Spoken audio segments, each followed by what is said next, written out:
sure that levy payers' money is spread evenly across the whole industry. And obviously halal has become an enormous part of that industry. But before deciding which way to go from here, they needed a proper in-depth piece of work which was up to date and gave us a real feel of how the market has expanded, population and all these sorts of other things. Being that is such a large part of the market, it was time to review what that market is all about. There's a lot at stake. Supermarkets are already taking halal seriously, aware that consumption of halal beef alone is increasing 20% year on year. The other fact that's concentrating the minds of meat companies and farmers is that New Zealand, which used to supply large quantities of halal lamb and mutton into the UK, has taken an awkward policy turn. The situation is, in pure numerical terms, in tonnage terms, the two main producers of sheep meat are the UK and New Zealand. And New Zealand, the production in New Zealand has dropped by something like 60% over the last 4 or 5 years as they've moved to milk production, because producing sheep meat for the European market, and particularly the major retailers in the UK, had become uneconomic. And so therefore they scaled back production enormously, the result of which obviously in the last 12 months or so has been significantly increased prices. So is there, as Naved Syed said, an opportunity for those supplying halal meat in the UK to fill the export gap? What is certainly true is that the worldwide shortage of red meat does mean that the ability for us to expand into markets that previously weren't available to us is significant. And what I would say, of course, is the demand from the Middle East will come in different forms for pre-stunned and non-pre-stunned animals. And he's quite right to say that we, the industry over here, should be exploiting those opportunities. And this is where the dial rail work comes in. They're convinced their study will deliver ideas on how to supply halal meat to the best standards, whether the animals are stunned before the cut or not. They aim to improve the whole process of slaughter. We know that there is room for improvement, for improving the experience of animals at time of slaughter, and stunning is only one part of that. There are many areas that could be improved, many areas of the practice of slaughter, handling animals, for example, care post-cut, refraining methods, training of the personnel, training when training is done specifically for taking care of the welfare of the animals. All these aspects of the slaughtering practices are as important as stunning. And there is also a need for further research, for identifying methods of stunning which might be acceptable for the religious community, as Haluk Anil said previously. So I think it's more complicated than just simply stunning or not stunning. Dr. Maura Miele of Dial Rail. Their recommendations will be published in June. How they're received by the Muslim community will help shape the future of the halal meat business in the UK.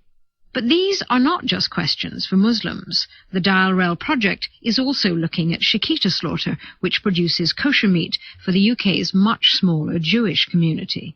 In that community, there's been little discussion of changing rules to allow pre-stunning of any kind. Rabbi Dan Cohn-Sherbock is visiting professor of Judaism at the University of Wales and co-author of After Noah, Animals and the Liberation of Theology.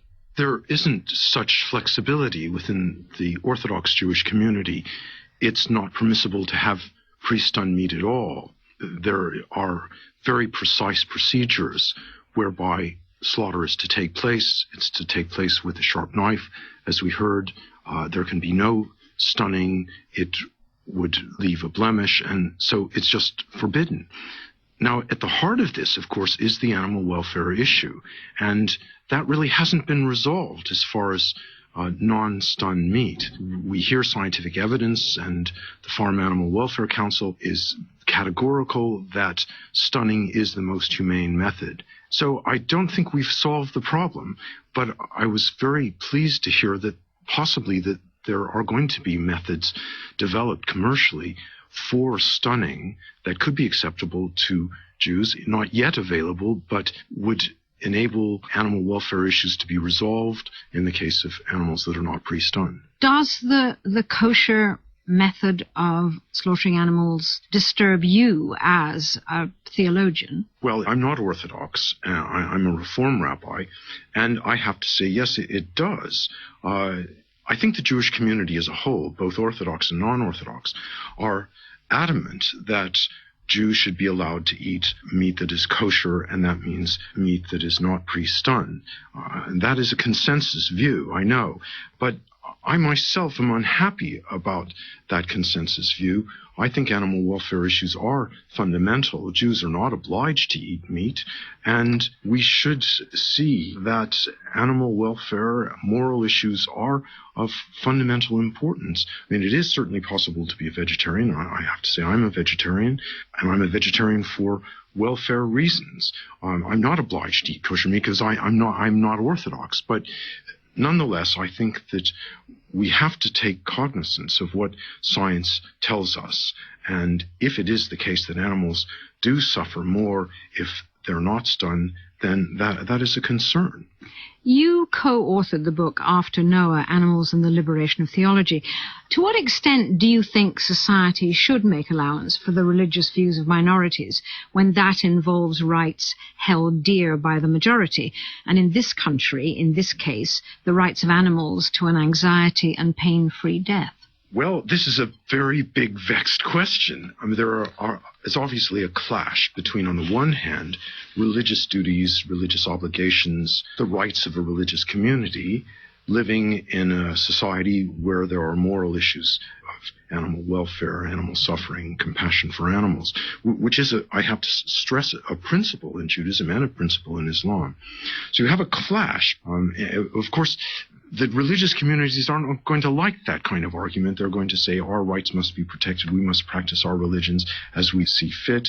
That would be the Jewish view. I'm sure it would be the Muslim view. But I think that we have duties, moral duties, that override those religious practices in some cases. And in the case of kosher meat, it isn't an obligation on the part of Jews to eat meat, and therefore we must think about animals and are concerned for their welfare. Rabbi Dan Cohen-Sherbock on some of the complex moral issues behind the food on our plates. Next week, we hear from the man who took on the Australian government. Tune in next week to hear Will Studd's amazing cheese tale. The food programme was presented by Sheila Dillon and produced by Dan Saladino. You can find more information on the website or by calling Radio 4 on 03700 100 400. That's 03700 100 400. Annie Ray will look at the relationship between religion and the law next.